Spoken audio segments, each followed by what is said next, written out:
محسن انسانیت حضور اکرم صلی اللہ علیہ وآلہ وسلم کی شان اقدس میں تلنگانہ بی جے پی کے رکن اسمبلی راجہ سنگھ کی جانب سے گستاخی کیے جانے کے ویڈیو کے وائرل ہونے کے بعد حیدرآباد کے ساتھ ساتھ ریاست کے کئی حصوں میں مسلمانوں میں شدید برہمی، غم و غصہ اور بڑے پیمانے پر احتجاج کے پیش نظر بی جے پی نے راجہ سنگھ کو معطل کر دیا ہے۔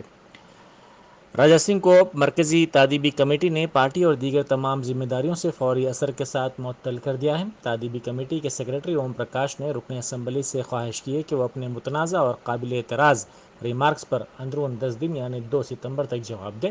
اس رکن اسمبلی کے ریمارکس کے خلاف مسلم طبقے میں کافی برہمی دیکھی گئی تھی اور اس کے خلاف سخت کارروائی کرنے کا مطالبہ کرتے ہوئے شدید احتجاج بھی کیے گئے تھے۔ بی جے پی نے اس بیان پر راجہ سنگھ سے اظہار لا تعلقی کیا ہے۔ اسی دوران بی جے پی کے ترجمان کرشنا ساگر راؤ نے کہا کہ ہماری پارٹی تمام عقائد کا احترام کرتی ہے اور کوئی اس سے انحراف کرتا ہے تو ہم اس معاملے پر کارروائی کریں گے۔ ہماری قومی پارٹی ہے جو عقائد میں اختلافات کو نہیں مانتی۔